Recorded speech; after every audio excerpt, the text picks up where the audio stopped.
안녕하세요. 쉬운 바둑의 이원장입니다. 오늘은 중급사활로 4문제를 준비했고요. 같이 한번 풀어보도록 하겠습니다. 자, 오늘 문제 전부 다 흙 차례예요. 첫 번째 문제부터 한번 살펴볼게요. 이 흙을 살리기 위해서 어떻게 해야 될까요? 한번 생각해 보신 후에 정답 확인해 보세요. 저는 바로 설명드리겠습니다.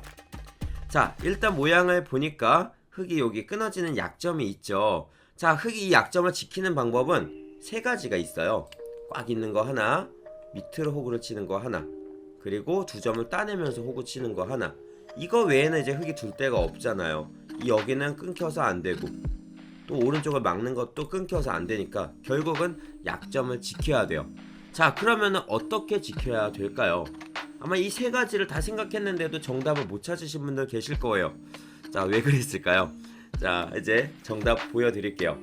일단 흙이 먼저 그냥 꽉 있는 수는 백이 이 아래쪽을 밀고 들어갔을 때 살 수가 없죠. 이걸 틀어 막아야 되는데 백이 치중을 가면서 삼궁도로 흙을 잡을 수가 있어요. 자, 사활의 기본은 항상 2가지를 떠올리죠. 첫 번째는 궁도고요, 2번째가 급소자리예요. 잡으러 갈 때는 궁도를 줄이고, 이렇게 이게 궁도를 줄이는 거죠. 궁도를 줄이고 2번째 이제 치중을 가는 거를 생각하는 거예요. 그리고 거꾸로 내도를 살릴 때는 궁도를 늘려보고 그게 안 될 때 2번째 급소 자리를 찾는 거예요. 항상 궁도와 치중, 이 궁도와 급소를 생각하는 거죠. 그러니까 지금 이 문제 역시 백이 밀고 들어가서 치중까지 가면은 끝나요. 살아갈 수가 없어요.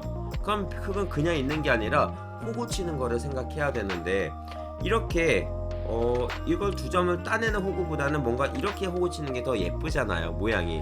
근데 백이 단수를 쳤을 때 흙이 이어야 되고 또다시 치중을 가면서 흙이 죽는 모습이 나와요. 자, 그러니까 이제 이것도 안 되면은 이제 마지막 하나, 이 2점을 따내야 되는데요. 어떻게 하죠? 백이 한 칸을 툭 뛰어서 들어갔을 때 끊을 수가 없어요. 있고 그쵸? 자, 그러니까 뭘 해도 다 안 되는 것처럼 보인단 말이에요. 하지만 지금 정답을 살짝 스쳐왔어요. 이제 정답 확실하게 이제 보여드릴게요. 정답은요, 이렇게 밑으로 호구를 치는 게 맞아요. 자, 아까 분명히 백이 5점을 단수를 쳤고 이을 때 치중까지 간단하게 잡혔었죠. 근데 이 수순 중에서 흙 3번, 저거를 잊지 않고 이 5점을 버릴 수만 있다면, 그러면 살 수가 있는 거예요. 바로 이 자리, 급소 자리. 백이 따낼 때 다시 되따내면서, 자, 꼬랑지 조금 떼주더라도 이렇게 몸통이라도 살아야 되겠죠. 자, 그래서 이게 바로 이 문제의 정답이에요. 자, 그럼 다시 한번.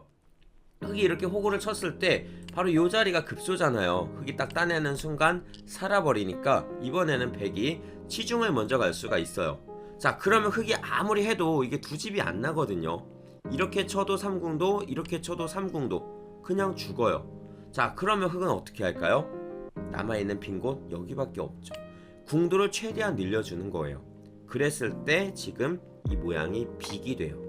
자, 백이 아래쪽을 들어가면 직사궁이 돼서 급소 2개로 살고요. 오른쪽을 들어가도 따내면서 급소 2개가 나오니까 살아가죠.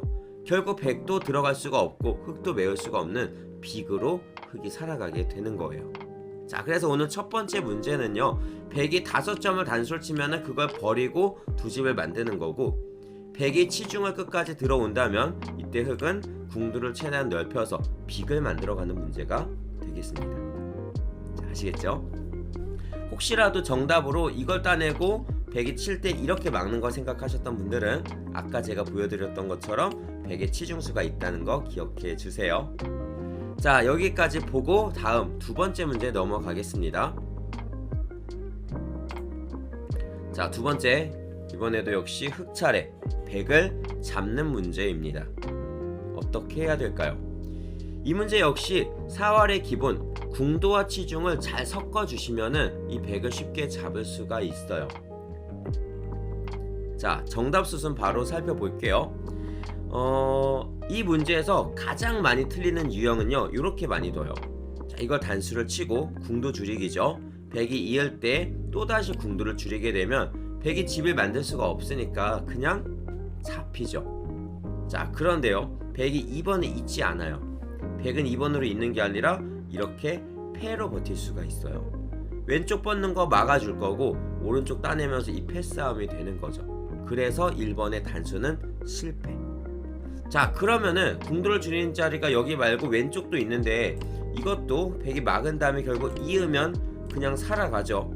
그래서 3번으로는 오른쪽을 쳐야 되는데 이번에도 역시 백이 이을 수는 없고요.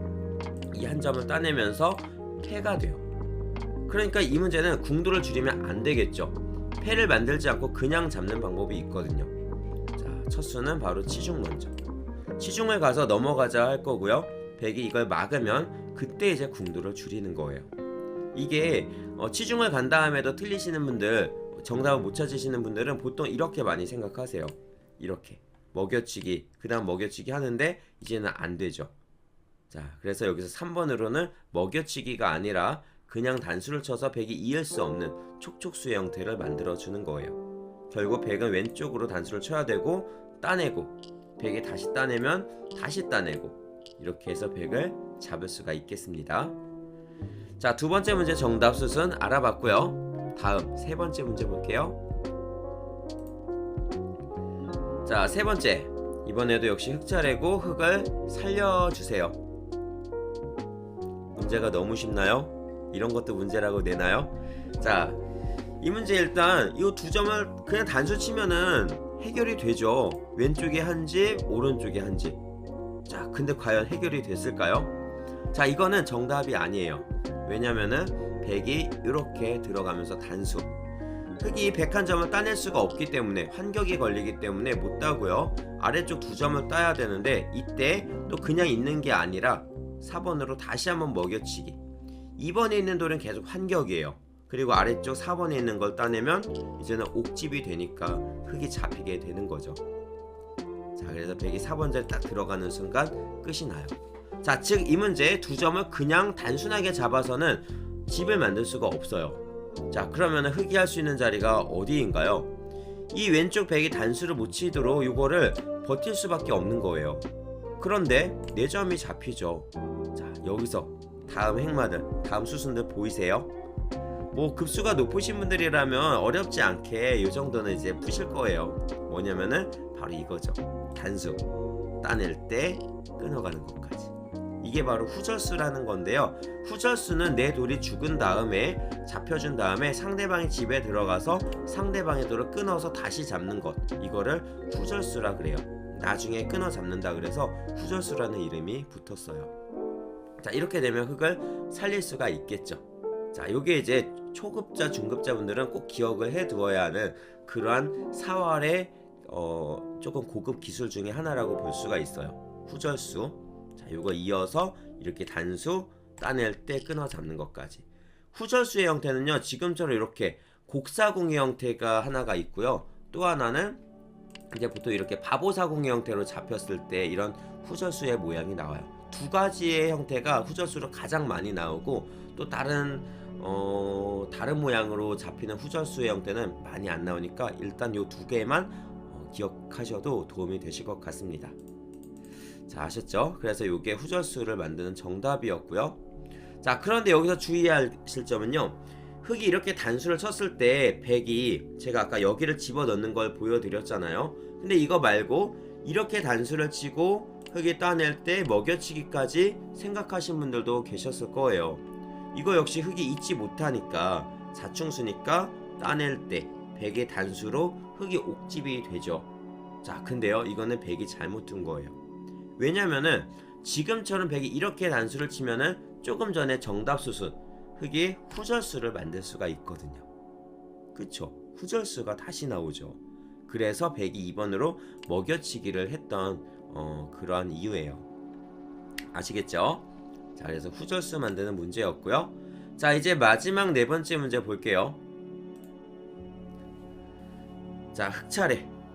자, 보통 이 문제 저희 학원에서 아이들이 책 풀 때요, 이 문제 풀 때 정말 쉽게 푸는 아이들이 있고 정말 쉽게 틀리는 경우가 있어요. 왜 그러냐고요? 너무 쉬워서 틀려요. 자, 보시면은 딱 이제 거의 한 1초 2초 만에 정답이 보이거든요. 요 문제를 푸는 급수대가 되면은 틀리는 유형은 이거예요. 단수 있고 단수 있고 따고 살았죠. 그쵸? 누구나 이렇게 제일 먼저 이 수순이 보이실 거예요. 자, 그런데 이제 여기서 조금 더 신중하신 분들은 생각을 하겠죠. 아, 내가 이렇게 단수를 쳤을 때 상대방이 버티는 수가 없을까 생각했더니 있네요. 바로 이렇게 백이 패로 버티고 들어올 수가 있단 말이에요. 그래서 흑은 그냥 단수를 쳐서 이렇게 패를 만드는 게 아니라 패가 만들어지지 않도록 요 3번짜리까지 막아가기 위해서는 흑은 어떻게 하죠? 바로 이 자리죠. 한 칸을 먼저 뛰는 거예요. 백이 찌를 수는 없기 때문에 백돌이 더 많이 잡히기 때문에 결국 백은 이을 수밖에 없고요. 그때 단수 치고 이렇게 따내는 거, 이게 흑을 살리는 완벽한 수순이에요. 사실 조금만 생각하면 어렵지 않은 그러한 문제인데요. 너무 쉽다고 생각하다가 너무 경솔하게 빨리 두다가 이러한 실수들을 하는 경우가 종종 있잖아요. 뭐 많죠. 솔직히 바둑 두다 보면은 정말 간단한 수인데 착각하는 경우, 실수하는 경우 많잖아요. 자, 그런데요, 바둑은 이런 실수 하나 하는 거, 착각하는 거, 이런 거를 하나씩 줄이는 게 그게 실력 늘리는 거예요.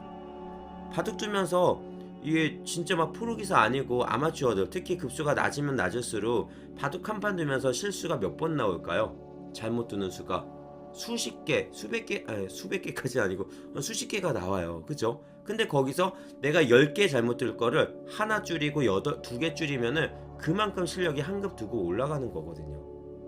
네, 그래서 이렇게 바둑 둘 때 막 빨리 두시는 분들, 생각 엄청 빨리 하고 막 하시는 분들은 이런 바둑 두는 습관을 고치시는 것만으로도 되게 좋은 효과를 만드실 수 있을 거예요.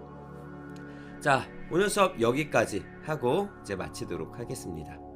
감사합니다.